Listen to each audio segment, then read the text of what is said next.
Basically, I'm just here to talk about Fujifilm. I have noticed that there are a lot of information out there, a lot of people out there posting videos, just be posting videos.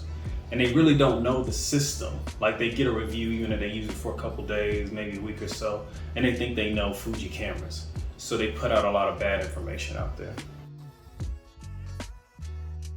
I used to be a point and shoot camera user. I bought my first DSLR, bought a Nikon D5100 with the kit lens, really not knowing about photography at all. And I hated it because you use your smartphone, you're able to see what you're actually taking a picture of. And I couldn't do that with that camera. So I actually had it and I just stopped using it. It just sat and collected dust. When I got out of the military, I did a whole bunch of research, probably like a couple months worth of research of what I wanted. And I actually picked up the Fuji X-T20. And I got the military bundle edition. So it came with a kit lens, a real cheap lens, it was a zoom lens. And then it also came with a long distance lens, real cheap lens as well. Went out, started shooting with that, doing more research, learning more about it. Took a photography class actually as well. And started learning about my camera itself and how to use it. Eventually I decided that I wanted to go ahead and expand my capabilities. And that's when I started purchasing prime lenses.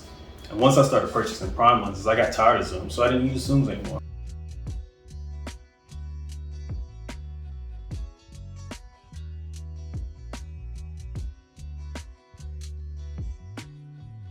I love my Fuji cameras. They inspired me to shoot, but for some reason I kept seeing these posts about, full frame over APS-C, yada yada, and I decided that I needed to switch over to full frame. I thought that, that if I started picking up some gigs and some jobs, they would want to see full frame. So I made the switch to Sony. So I got rid of all my Fuji gear. Picked up the A7 III, picked up the A7 R3,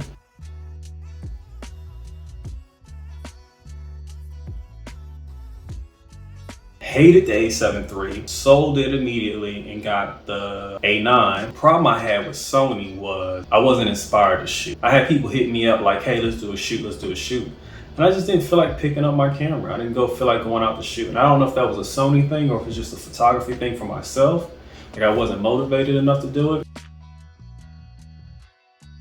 And so I decided to switch back to Fuji.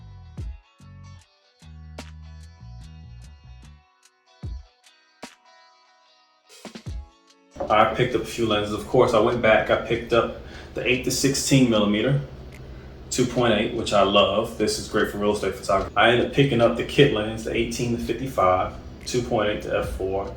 This lens right here is a beast. And I don't think people talk about this lens enough, but it is sharp. It is really sharp. I haven't had any complaints with it. This is my new Tamron. This is my new Tamron. Picked up Speedmaster 35 f/0.95. This manual focus lens, love it.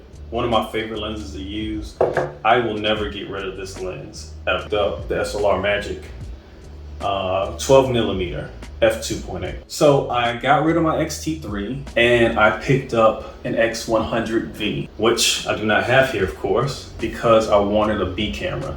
An X100V, even though it does have great video capabilities, loved it, but felt like I need a better B camera. So I got rid of it, got me another X-T4. Heard about the 51.0, which the 56.1.2, anybody within Fuji will tell you is one of the best lenses of all time. The only issue with it is, if you want to use it for video, it is loud. Autofocusing is loud. And to be honest, the autofocusing isn't that great on it. It'll get the subject you need, but if you need something, if you're picking up something fast paced, autofocus is hit or miss. I picked up the 51.0.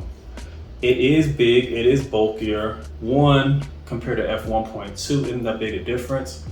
But the shadow depth of field on this is crazy. It's like paper thin. It's a linear motor and the autofocus is a lot faster. I've seen some YouTubers say it's not faster. Trust me, I've had both in hand. This one's faster. This is why I picked the 70-300, because this lens is a linear motor lens, of course, in itself. and I needed a longer focal length.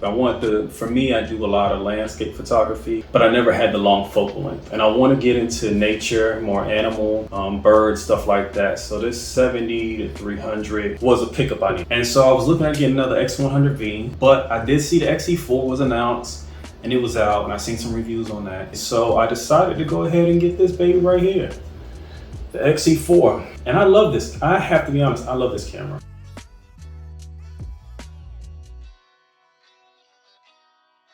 So that's it. Next video should be a comparison between the XE4 and X100V. I can tell you right now, I don't know which one I'm going to keep when I pick up the X100V. The pros of the X100V are nice pros in certain situations. I wish I have them, but being able to change the lens on this one in the slightly smaller form factor and the articulating screen, the fully articulating screen, does help.